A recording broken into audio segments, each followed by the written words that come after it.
안녕하세요. 실전 부동산 고고 진행의 김우현입니다. 한가위만 같아라라고 하죠. 해피 추석을 앞두고 있습니다. 하지만 부동산 시장 마냥 행복하지는 않습니다. 곳곳에서 불안하게 디플레이션의 징후가 나타나고 있습니다. 통계를 시작한 지 65년 만에 처음으로 소비자 물가지수 상승률이 사실상 마이너스를 기록했습니다. 디플레이션이 오면서 경기가 침체되면 집값은 당연하게 떨어지는 거죠. 이론적으로 보면 이게 당연한 건데 이상하게도 이 서울의 아파트값, 특히 강남과 용산 같은 주요 지역들의 아파트 값들 계속해서 올라가고 있습니다. 오늘 고고와 여러분의 투자 전략 한번 점검해 보시고 편안한 연휴 보내시기 바랍니다. 출발하겠습니다.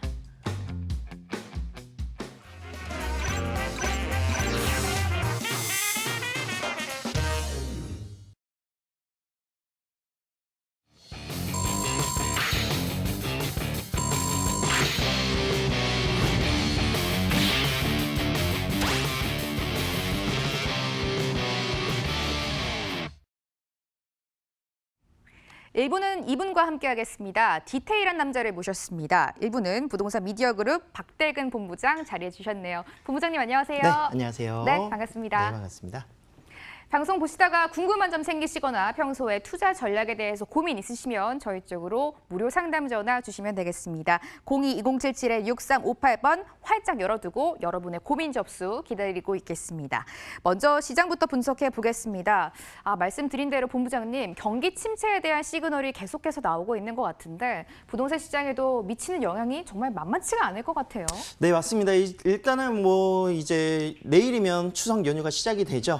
그래서 사실상 이제 풍성한 한가위를 좀 보내셔야 될 텐데 경기도 그렇고 물가도 그렇고 사실상 저희가 체감하기에는 조금 많이 어려운 시즌이 아닌가 생각을 하고 있습니다. 국내적으로도 경기가 굉장히 많이 안 좋다 이렇게 이야기를 하고 있는데, 자, 디플레이션과 이제 부동산 시장의 연관 관계라든가 상관관계에 대해서 오늘 이야기를 한번 나눠보도록 하겠습니다. 그래서 디플레이션 같은 경우에는 사실상 이제 물가, 경제적인 부분이라든가 성장률이 계속 떨어지는 이런 영향들에 있어서 그 시기를 이겨내는 부동산 시장을 한번 분석을 해보셔야 될 텐데, 일단 한번 살펴보도록 하겠습니다. 일단 인플레이션의 반대말이 이제 디플레이션이다, 이렇게 생각을 하시면 좋을 것 같은데요. 물가가 지속적으로 오르는 현상이 인플레이션이라면 디플레이션은 물가가 지속적으로 내려가는 현상이다, 이렇게 보시면 좋을 것 같습니다. 실질적으로 물가가 내려간다면 조금 더 재화를, 물건들을 싸게 살 수 있으니까 좋지 않습니까? 이렇게 이야기를 할 수 있는데, 선순환과 이제 역순환의 그런 내용들 중에서 안 좋은 단점 쪽으로 좀 생각을 해보신다면 사실상 경기가 계속 다운될 수 있는 위기도 올 수 있다, 이렇게 생각을 하시면 좋을 것 같습니다. 그래서 재화의 공급이 일단 증가가 되는 것인데 물량이 쌓인다 이야기를 많이 하죠. 부동산 시장도 마찬가지고요. 그래서 물량이 많기 때문에 수요가 그만큼의 물량을 충당하지 못한다면 그만큼 생산자의 입장에서는 수익이 감소되기 때문에 이 수익을 맞추기 위한 수지 분석을 위해서 고용 감축이라든가 금액적인 부분들이 하향될 수 있는 요건들을 가지고 있습니다. 그래서 고용 감축이 된다는 것은 그만큼 직장이라든가 일자리가 줄어드는 방법, 그리고 또한 이제 구매력이 감소되기 때문에 수요 감소가 더욱더 증폭될 수 있는 이런 요인들을 가지고 있습니다. 그래서 물가가 전체적으로 하락하는 것을 디플레이션이다, 이렇게 이야기를 많이 나누고 있습니다. 그래서 이런 점들을 살펴봤을 때 지금 현재 물가 상승률을 좀 생각을 했었을 때 역대 최초라고 그러죠. 이제 마이너스로 돌아섰다, 이렇게 이야기를 하고 있습니다. 그래서 사실상 이제 IMF에서도 이야기를 할 때는 디플레이션은 2년 동안 물가 성장률이 마이너스로 지속이 되었을 때 이야기를 나누고 있는데, 지금 현재 이번 8월 달에 마이너스 0.038%로 이제 마이너스를 처음 기록했기 때문에 디플레이션으로 우리나라도 경제가 돌아서는 거 아니냐, 이런 우려들을 가장 많이 하고 있다, 이렇게 이야기를 둘 수가 있습니다. 거기에 따라서 이제 성장률과 같이 함께 연관되어 있는 GDP도 계속해서 감소세를 보이고 있는 모습들을 보여주고 있습니다. 자, 대한민국 소비자 물가지수가 사상 최초 마이너스를 기록했다는 것이 의미가 있는 8월 달이었다, 이렇게 생각을 할 수가 있겠고요. 그리고 소비자 물가 추이도 65년도 연도 이후에 최저치를 지금 현재 기록하고 있다 이렇게 정리를 해볼 수가 있습니다. 그만큼 지금 현재 소비 심리가 굉장히 많이 위축되어 있고 경기가 굉장히 많이 떨어져 있다. 그에 따라서 국가의 그런 경제 성장률도 지금 현재 한국은행에서는 2.5%를 이제 하향 조정해서 조정을 했지만 예기상으로 나오는 곳들은 이제 0.8% 아래로도 내려가지 않을까 이런 이야기를 하고 있습니다. 그래서 성장률 자체가 이제 지체되거나 감소될 수 있는 이런 부분들도 우려를 좀 해보지 않을 수가 없다 이렇게 정리를 해볼 수가 있겠죠. 자, 디플레이션의 원인 같은 경우에는 몇 가지가 있는데 그중에서 이제 세계적으로 이제 국제유가의 하락으로 인해서 물가가 전체적으로 좀 떨어져 있었던 거, 우리나라도 유류세가 많이 감소되어 있었던 부분들이 있었었고요. 이제 한 일주일 정도 전에 이제 유류세를 인상하면서 한시적으로 이제 인하됐었던 기간들이 좀 있었다. 그리고 8월 달에 너무 더웠기 때문에 이런 기본적인 소비재들, 농축산물의 그런 가격들이 떨어졌었던 이런 이유들도 복합적으로 있었었고요. 그리고 무상복지에 관한 그런 내용들도 무상으로 이제 지속이 되다 보니까 사실상 소비자 물가 지수가 떨어질 수밖에 없었던 요인이 8월 달이었다. 이렇게 정리를 해볼 수가 있겠습니다. 자, 정부에서는요, 조금 집중을 해서 살펴봐야 된다. 지금 단기적으로 8월 달이 아니라 이제 곧 9월 달 추석이 되면은 소비자 물가 지수는 당연히 올라갈 것이고 소비가 조금 더 원활하게 구성이 될 수 있도록 정부에서도 경기 부양책을 시행하도록 준비를 하고 있다 이렇게 이야기를 하고 있기 때문에 9월 달 한번 지나고 나서 한번 봐야 되지 않을까 저도 그렇게 생각을 하고 있습니다.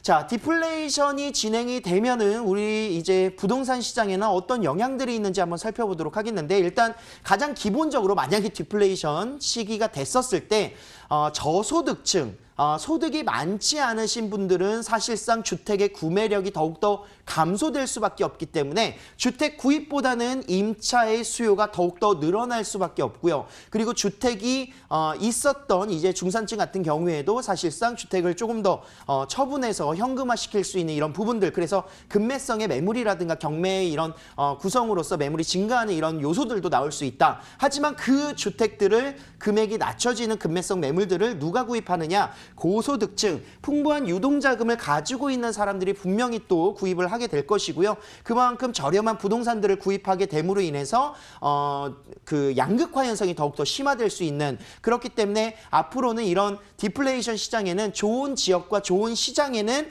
양극화 현상으로 좋은 매물들만 성공할 것이다 이렇게 이야기를 할 수가 있습니다. 그래서 부동산 시장의 양극화의 최대치가 일어나고 무리한 투자보다는 조금 더 장기적인 안목에서 내가 현금 유동성이 있으신 분들 조금 선투자 좋은 지역에 해놓으신다면 훨씬 더 극대화되어 있는 이런 디플레이션 시장을 극복해낼 수 있는 부동산 투자 전략이 될 것 같습니다. 지금부터는 투자처에 대한 이야기를 한번 나눠볼까요? 어떤 지역으로 떠나볼까요? 화면 위로 먼저 가보시죠. 서울시 용산구 청파동 다세대 주택입니다. 위치는 6호선 경의중앙선 효창공원 앞역에서 도보 8분, 2019년 11월 준공 예정입니다. 5층 건물의 3층 만나보겠습니다. 방 2개, 거실, 주방, 욕실, 다용도실 구조로 지어집니다. 매매금액 3억 9,500만 원이고요. 전세 시엔 1억 2,500만 원이 실투자금으로 예상되고요. 월세 시엔 실투자금 1억 8,500만 원 전망되고 있습니다.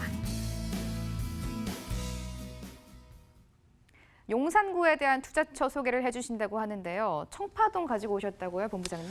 네, 맞습니다. 이제 용산구 같은 경우에는 한남대교부터 시작을 해서 원효대교까지 5개, 6개의 노선이 한강대교가 지나가고 있습니다. 그만큼 한강과 입지가 굉장히 가깝게 구성되어 있는 핵심적인 서울의 중심권이다 이렇게 볼 수가 있는데, 자, 용산 민족공원을 기준점으로 해서 동쪽에는 한남 뉴타운이 위치하고 있고요. 아래쪽으로는 전통 부촌인 동부 이촌동, 그리고 왼쪽에는 용산역 앞에 굉장히 개발들이 빠르게 이루어지고 있는 모습들 볼 수 있습니다. 하지만 지금 현재 앞으로 용산이 더욱더 개변할 수 있는 이유 중에 하나는 용산국제업무지구가 지금 현재 부지의 그런 공사라든가 이런 부분들을 준비를 하고 있습니다. 코일에서 경매 그런 낙찰이라든가 이런 부분으로 인해서 국제업무지구는 지금 언론에서 나오지는 않지만 사실상 이제 공사가 시작이 되고 착공이 들어가고 이 부분이 개발이 된다면 정말 파격적으로 이루어져서 지금 지가가 올라갈 수 있는 지역들이 바로 이곳입니다. 용문동이라든가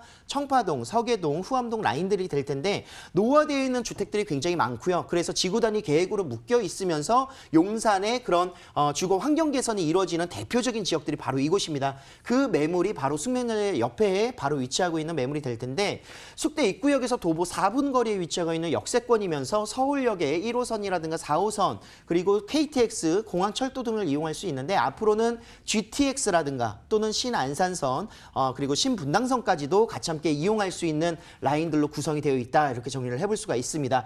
자, 미군 부대 캠프킴 부지라든가 유엔사 부지들 그리고 수송부까지 해서 전부 다 이전을 하게 된다면 앞으로 더욱더 개발의 그런 가파른 상승세는 더욱더 높아질 것이다. 이렇게 예측을 할 수가 있는데요.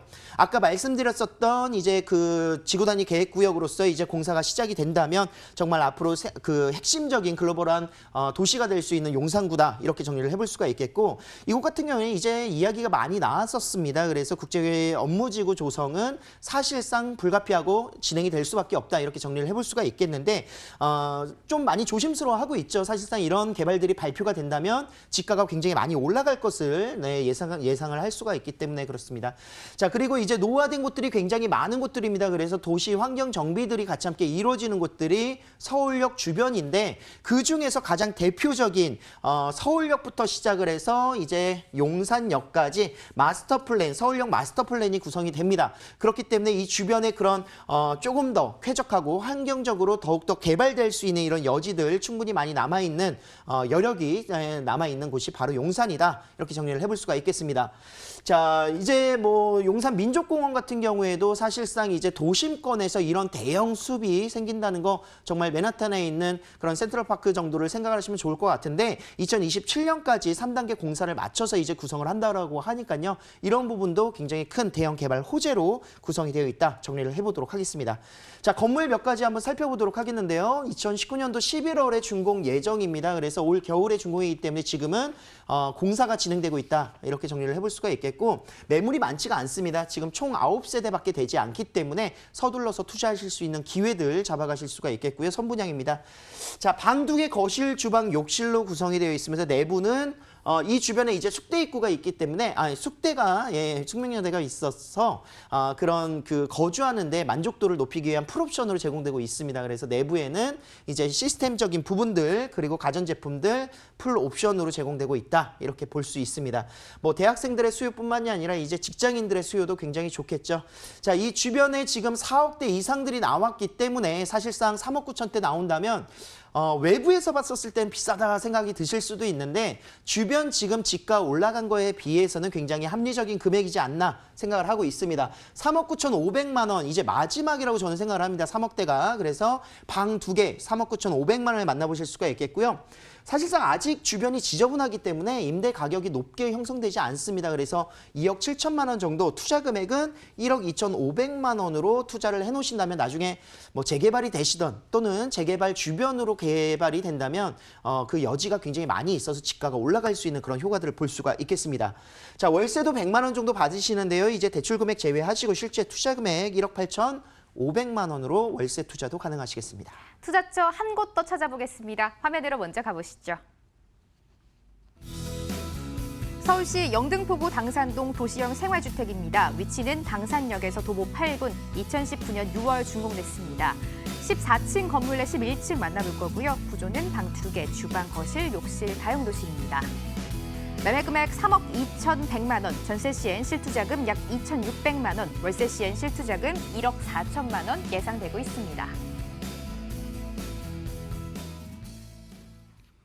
오늘 정말 서울에서 핫한 곳만 찝어서 가지고 오셨습니다. 용산이어서 영등포구도 투자처를 소개해 주신다고 하는데요. 정확한 위치부터 만나볼까요? 네, 용산에서 이제 서강대교를 타고 내려오면 바로 위치하고 있는 곳이 여의도입니다. 그 여의도에서 사실상 이제 국제 금융 중심지로서의 개발이 계속해서 발표가 되고 진행이 되고 있기 때문에 그 많은 직장인들의 수요층들을 커버할 수 있는 지역이 바로 영등포구다 이렇게 볼 수가 있겠습니다. 그래서 여의도를 직접적으로 움직일 수 있는 있는 지역들, 영등포 동에 위치하고 있는 현장이 되겠는데요. 이곳 같은 경우에는 바로 옆에 인프라로 뭐 빅마켓이라든가 코스트코, 뭐 홈플러스, 생활권으로서는 굉장히 최적의 입지 인프라가 구성되어 있는 곳입니다. 뭐 주변에 대형 아파트 단지들도 굉장히 많기 때문에 차량의 진출입이라든가 교통편 굉장히 편리합니다. 뭐 2호선부터 시작을 해서 5호선이라든가 9호선 충분하게 이용하실 수가 있겠고요. 아래로 내려가신다면 이제 1호선의 영등포역, 그리고 앞으로 영등포 여의도 이쪽 라인도 GTX 비노선이라든가 또는 신안산선이 예정되어 있기 때문에 역시나 교통적으로는 핵심적인 위치에 위치하고 있다. 이렇게 정리를 해볼 수가 있겠습니다. 자, 본 매물은요, 아파트의 형태로서 구성이 되어 있기 때문에 주변과 비교했었을 때 사실상 금액적인 메리트도 굉장히 많고요. 그리고 앞으로의 그런 아파트 가격이 계속 꾸준하게 상승하고 있는 영등포동을 생각을 해보신다면 그 시세 차익을 좀 노리실 수 있는 그런 투자의 목적성을 가지고 움직일 수 있는 건물이 되겠습니다. 자, 건물 위치에서 이제 이동하실 때 주변에 대형 업무타운들이 굉장히 많이 있습니다. 위쪽으로는 이제 마곡부터 시작을 해서 공덕, 합정, 상암 DMC라든가 또는 광화문 종로의 그 도심 상업 업무 지역들, CBD 지역, 그리고 용산 국제업무지구가 구성이 된다면 더욱더 폭발적인 그런 인구 증가들, 유동인구 증가들이 나타날 것이고, 아래쪽으로도 이제 여의도 국제금융 중심지라든가 또는 지금은 나오지는 않지만 더 아래쪽에는 훨씬 더 많은 G밸리부터 시작을 해서 대형 업무단지들이 굉장히 많이 구성이 되어 있다. 이렇게 정리를 해볼 수가 있겠습니다. 자, 서울 3도심 중에 한 곳입니다. 그래서 앞으로는 이제 강남이라든가 도심 지역보다 더욱더 많은 그런 업무시설들이 들어갈 것으로 예상하실 수가 있겠는데, 단순히 업무시설의 개발뿐만이 아니라 주변의 그런 지역 가치의 활성화를 위한 주변의 교통편이라든가 생활의 그런 주거 환경 개선이 같이 함께 이루어진다 볼 수가 있겠고요. 용산과 여의도는 같이 함께 묶어서 이야기를 많이 하죠. 그래서 용산 마스터 플랜, 여의도 마스터 플랜 이렇게 이야기를 하는데, 여의도는 계속해서 개발이 됩니다. 해외의 자본들도 계속해서 투입이 되고 있고, 그 일예로 지금 파크원이라든가 뭐 이런 부분들을 좀 살펴볼 수가 있겠는데 뒤에서 좀 설명을 드리겠습니다. 자, 재물포길 지하 사업도 2015년도부터 시작을 해서 이제 2022년 완공을 목표로 지금 공사가 거의 다 진행이 되고 있는데, 신월 IC부터 시작을 해서 인천의 접근성이 더욱더 좋아진다. 그러면 인천의 호재가 아니라 사실상 여의도의 호재가 될 수밖에 없습니다. 그렇기 때문에 재물포길 지하 사업도 이제 교통의 흐름이 더욱더 좋아지는 그런 영등포를 볼 수가 있겠고요. 역시나 서부간선도로도 서남권의 교통의 핵심이지 않나 저는 이렇게 생각을 하고 있습니다. 자, 재개발 지역 영등포 뉴타운이 바로 입지에 근접해 있기 때문에 이 뉴타운 사업이 진행이 된다면, 지금 아크로스퀘어 같은 경우에는 84제곱이 지금 14억, 15억 정도 하고 있습니다. 사실상 주변에 하나 꿈에 그리는 공사가 지금 거의 진행이 되고 있고, 아래쪽으로 이제 대우두산의 그런 건축 심의가 이제 통과가 됐었던 1-13구역이라든가 지금 전체적인 조합 설립이라든가 시행 인가를 앞두고 있는 지역들이 개발이 된다면 15억대 이상의 주택들, 아파트들이 분명히 계속 생길 겁니다. 그래서 이 주변의 환경 개선들이 같이 함께 이루어지면서 전반적인 지역 그 가치의 금액이 올라가는 이런 상승 곡선, 그에 따라서 기저효과를 좀 볼 수 있는 이런 영향들을 보시면서 투자를 하신다. 이렇게 예상을 해보시면 좋을 것 같고요. 자, 아까 말씀드렸던 신안산선, 영등포 여의도를 지나가고 있기 때문에 대형 그런 광역 철도망의 구성이라든가 그로 인해서 여의도가 계속해서 개발되고 있는 이런 여러 가지 상황들, 파크원이라는 건물들을 좀 들어보셨을 거예요. 그래서 2020년에 이제 완공을 하는데 IFC 바로 옆에 위치하고 있습니다. 63빌딩에 약 4.5배의 업무시설이 들어간다 생각을 하시면 돼요. 그만큼 많은 직장인들, 60만 명 이상의 직장인들이 늘어나기 때문에 이곳 같은 경우에는 그 배후 수요가 영등포동에 위치하고 있다. 이렇게 정리를 해볼 수가 있겠습니다. 자, 2019년 6월에 준공이 완료가 됐고요. 여기는 이제 건물이 굉장히 반듯하게 14층까지 올라가 있는데, 중요한 점은 대단지이기도 단지형으로서 이제 104세대가 구성이 되어 있기도 하고 아파트형으로 이루어져 있습니다. 그래서 아파트를 대체할 수 있는 방 두 개의 구조로 이루어져 있는 건물이다. 이렇게 볼 수가 있겠습니다.